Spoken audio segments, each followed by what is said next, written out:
Hello everyone. So, kaka-install ko lang ng silicone hose for my Chevrolet Cruze 1.8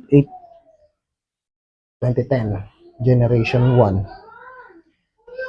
So, nakuha ko yung silicone hose from AliExpress. 3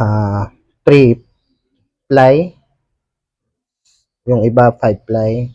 So, makapal talaga siya. Yung Cruze na ito ay ito yung version na may hose from coolant tank papunta sa lower radiator hose. Ayan.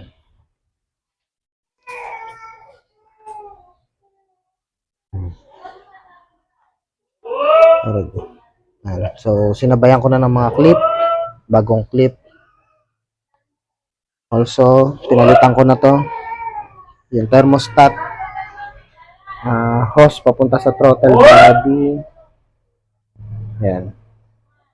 So, bronze connector, L connector, and hose. Yan yung madalas masira dahil plastic, pero pinalitan ko na ng hose. Okay. So far so good. Sama na to.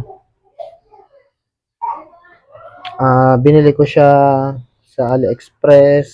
Ang description niya is 1.6 Chevrolet Cruze.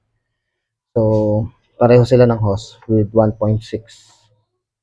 That is 1, 2, 3, 4, 5, 6, 7. 7 pieces of hose. Okay. Thank you. Bye.